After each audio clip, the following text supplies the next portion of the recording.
Avant de commencer, je voudrais vous rappeler que Salim a fait ce projet sans l'aide de personne. Commençons. Le sujet de ce projet est le modernisme.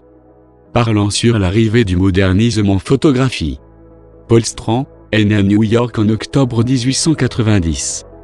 Ses parents l'inscrivent à l'école privée Attical Culture Fieldstone School, où il aura la chance de suivre un cours de photographie, donné par les Wissin.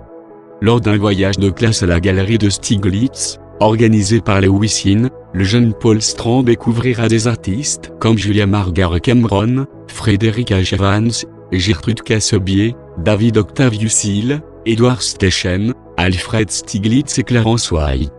C'est à ce moment qu'il décide de consacrer sa vie à la photographie.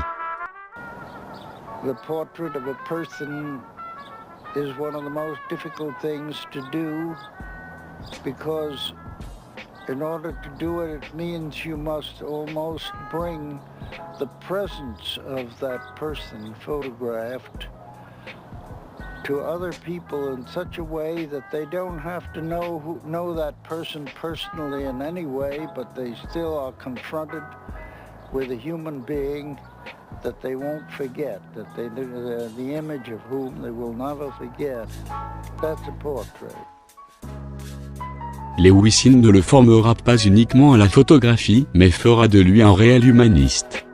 Pendant 7 ans, il dédiera tout son temps à la photographie largement influencée par le mouvement picturaliste et s'inspirant d'artistes comme Edward Steichen et Clarence White. Il visite régulièrement Stieglitz, son mentor, pour lui présenter ses photographies. Les critiques et encouragements du maître enrichiront sa réflexion et le feront progresser dans sa recherche esthétique. Ainsi, à partir de 1915, Paul Strand s'éloignera du picturalisme et adoptera une nouvelle technique photographique en travaillant sur 3 thèmes principaux: le mouvement dans la ville, les abstractions et les portraits pris dans la rue. Pendant les années 1910, les photographies de Strand des rues de New York étaient des photographies structurées sur des mouvements lents, représentant le plus souvent une seule personne, comme nous pouvons l'observer sur cette photographie, From the Hell. L'objectif photographique de Strand est de capturer le contraste entre la rigueur urbaine new-yorkaise et la vie des personnes qui traversent et habitent cette ville. Cette photographie est représentative de cette volonté.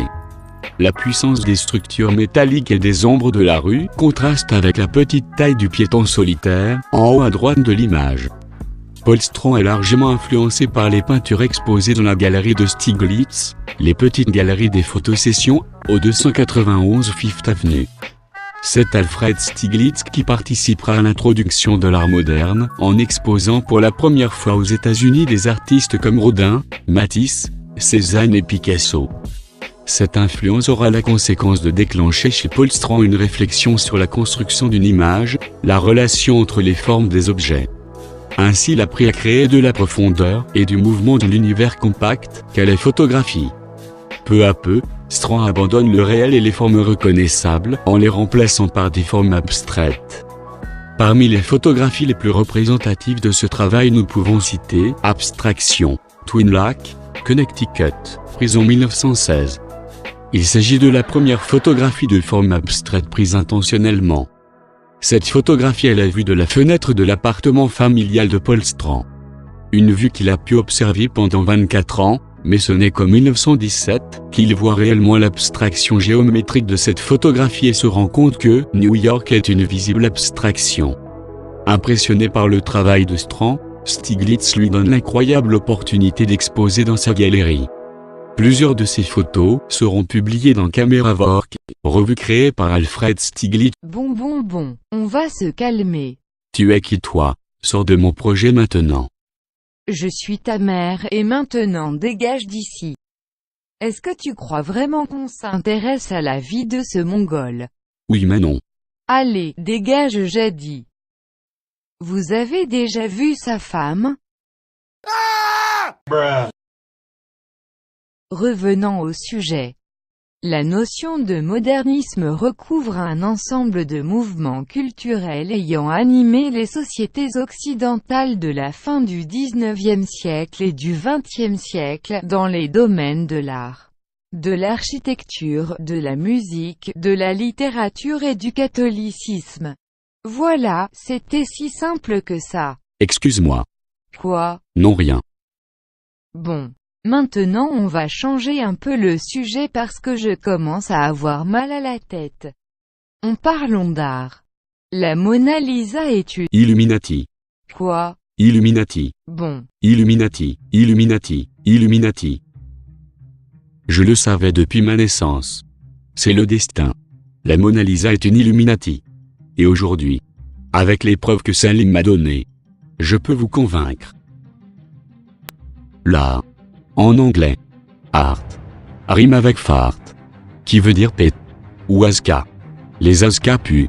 Vous savez quoi d'autre repue? Oui. Le fromage. Le fromage vient des vaches. Les vaches sont blanches et noires.